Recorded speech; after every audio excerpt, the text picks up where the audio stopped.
Welcome to the Full-Time FBA Show. In each episode, it's our goal to help you turn part-time hours into a full-time income selling almost anything on Amazon. And now, your hosts of the show, Stephen and Rebecca Smotherman.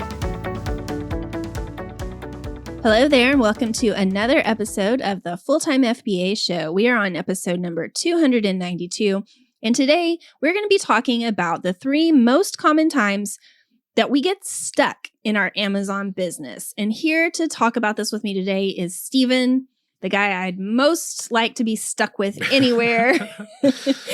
How are you doing today, Stephen? I'm good. I'm happy to be stuck with you to steal a 80s title music song. Yes. All right, well, let's get into it. Today, we're going to talk about the most common times that Amazon sellers get stuck in their Amazon business. And I can tell you right up front that if you're not subscribed to the Full-Time FBA newsletter, that could be one of the reasons you're stuck. With our newsletter at Full-Time FBA, we share with you up-to-date Amazon reseller strategies, ideas, updates, trainings, coupon codes, free resources, and more than that even, that can help you avoid getting stuck and get motivated to move things forward in your Amazon business. So take a few seconds right now, go to fulltimefba.com/subscribe, and you can fix this issue right now. Get unstuck. When you subscribe, you'll immediately get some free helpful resources emailed to you. Plus, you'll always stay up to date on things related to Amazon reselling. Okay, let's get into the 3 most common reasons Amazon sellers get stuck. And the first one we are going to cover today is this.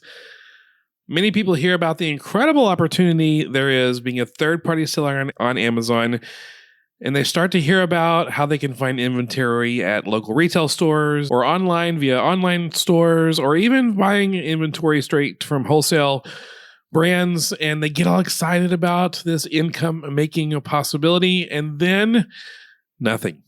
They first get stuck before they even open an Amazon account, or they get stuck before they actually buy anything to send to Amazon. And you might be hearing this and you're thinking, yep, that's me. And you know what? That's okay. This is a common experience for some Amazon sellers to get stuck before they even sell anything on Amazon.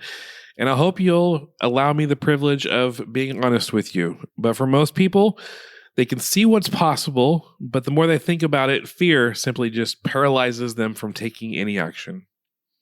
Like Stephen said, this is a normal feeling when you hear about a new money-making opportunity, a new business. There's the fear of being scammed, plus the fear of failure, plus the fear of making mistakes and messing up, plus any number of other fears that try to stop you from doing something new and different in your life. And these fears are all worth considering for a time, but you want to make sure you handle it correctly and that something isn't keeping you from taking action. So let's discuss a few of those fears and help you get past them. All right, the fear of being scammed. This is 100% worth thinking about because unfortunately, there are some very smart and evil people in this world who want to scam you out of your hard-earned money, including in the Amazon reselling world. And if this is a fear for you, then we recommend you checking out the Full-Time FBA Show podcast episode number 120 and 225, where we go into the strategies of knowing if something is an Amazon reseller scam, if it's legit or not. And so the links for those episodes, fulltimefba.com/120 or fulltimefba.com/225. But basically, to summarize those episodes, if a person you think is trying to scam you has a social media presence with images of them next to high-dollar sports cars or next to mansions, then yeah, it's probably a scam. Or if what they're selling you has 0 real-life customer reviews, then it's probably a scam. Not always, but probably. All right, the next fear that might keep you stuck from starting is the fear of failure. And this fear makes sense too. Nobody wants to fail. Nobody wants to invest in courses and coaching and training and more and end up not being successful at what they want to do. And the only 100% effective way to avoid the fear of failure is to never even start in the first place. Not starting is safer, but it's also not ever going to help you move forward. And that leads us to the next reason people get stuck and never get started is the fear of making mistakes and messing up. Maybe an overall failure is not your main fear, but you really just want to avoid making those mistakes. And this fear usually disguises itself by giving you the desire to learn all the things before actually taking any action. That's right. This means you need to watch all the Amazon reseller YouTube videos, listen to all the Amazon reseller podcast episodes, and take all the Amazon reseller free workshops, but then never actually put any action towards getting started. And for this, I get it too. Here's the hard truth. I wish someone had told us earlier, and it's true for you too. You can't avoid making mistakes. Mm-hmm. Mistakes will come. But you know what? You are not going to make a mistake that's going to ruin your chances of success on Amazon. You're just not. I mean, unless you start selling counterfeit items from the very beginning, you will be absolutely fine. So don't do that. Don't sell counterfeit items and just keep going forward. Any other mistake you make is fixable. Okay, so the next time most Amazon sellers get stuck is right after their first big failure. This is especially true if you were first stuck because of the fear of failure and the fear of mistakes. Then you get stuck because that first fear of failure is now intensified 10x now because you actually failed at something. And the crazy thing is, though, is what you call a big failure is probably 99.9% not a big failure. It only feels big. That's right. Again, most Amazon sellers are not going to get suspended because of accidentally selling counterfeit items or because of too many returns or because they sent the customer the wrong item. Most Amazon sellers only get suspended after repeated violations of the Amazon rules and guidelines, not after only breaking a guideline once. But that's not you. You don't need to worry about that if you're following all the rules. But I get it. When we first fail, it still feels big. Here are some failures we've experienced as a beginner Amazon seller over a decade ago. One time we accidentally priced an item at $11, and it should have been priced at $121. Bought the item for $20. It was selling for $120 on Amazon. We were really excited about finding this item for that much ROI, that much profit, bought 4 of the item, priced them all accidentally at $11. And they sold on Amazon the minute they got checked into an FBA warehouse. So fast. I mean, understandably so, because they were priced crazy low. So we ended up not making $100 on each of those items, but instead we lost money on each of them for selling them for less than we purchased them for. Again, not a big failure, and 10 years down the road, it's laughable. But at the time, it felt like such a big failure. It could have kept us stuck, but instead, we used that mistake as a lesson. And you know what? In the 11 years since making that mistake, we have not made another pricing mistake like that again. I remember another time that I made a, quote, big mistake early on in my Amazon reseller activities. I purchased 10 of the same item online, got them delivered to our house, sent them quickly to Amazon. And when they arrived at the FBA warehouse, they started to sell quickly. And I was so happy until one of the customers reached out and said that we'd shipped them the wrong item. It was similar, but not an exact match. Basically, they ordered one variation of an item and I had sent them a completely different variation because that's what I had at the Amazon warehouse. So they ordered a red item, but they received a black item is what happened, basically. And I felt really bad about this, but things got worse because I remembered I sent in 10 of these items and I knew that we were going to have 9 more unhappy customers. So I talked with Steven and we made a game plan to try and minimize the consequences of that mistake.